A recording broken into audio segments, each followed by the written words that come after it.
આપ જોઈ રહ્યા છો ઈટીવી ભારત. નજર કરીએ આજના મહત્વના સમાચાર પર. હરિયાણાના પ્રવાસે પ્રધાનમંત્રી નરેન્દ્ર મોદી દ્વારકા એક્સપ્રેસ વેનું કર્યું ઉદ્ઘાટન. પીએમ મોદીએ કહ્યું 21મી સદીનું ભારત મોટા લક્ષ્યનું ભારત.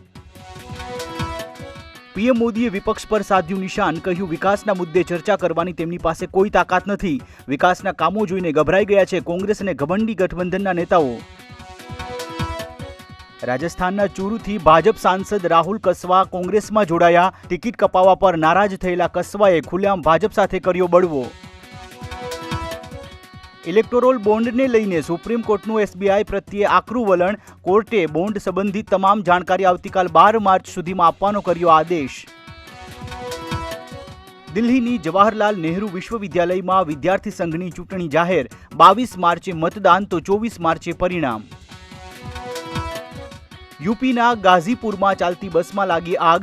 હાઈ ટેન્શન વીજળીના તારને સ્પર્શી જતા બસમાં આગ ભભૂકી. ઘણા લોકો દાઝ્યા.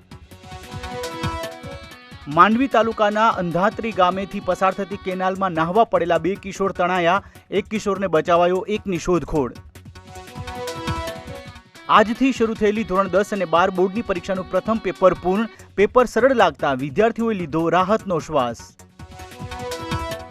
મુંબઈમાં યોજાયેલ ઝી સિને એવોર્ડ 2024માં શાહરૂખ ખાને જીત્યો જવાન માટે બેસ્ટ પોપ્યુલર એક્ટરનો એવોર્ડ. તો રાની મુખર્જી, સની દેઓલ, કિયારા અડવાણી સહિત કાર્તિક આર્યનને વિવિધ કેટેગરીમાં મળ્યા એવોર્ડ. લોસ એન્જલિસના ડોલ્બી થિયેટરમાં આજથી 96માં ઓસ્કર એવોર્ડનો પ્રારંભ. ઓપેનહાઇમરે બેસ્ટ ફિલ્મ સહિત કુલ 7 એવોર્ડ કર્યા પોતાના નામ. કિલિયન મર્ફી બેસ્ટ એક્ટર તો ક્રિસ્ટોફર નોલનને બેસ્ટ ડાયરેક્ટરનો મળ્યો એવોર્ડ. તો આ હતા અત્યાર સુધીના મહત્વના સમાચાર. વધુ માહિતી અને સમાચારો માટે લોગિન કરો www.etvbharat.com.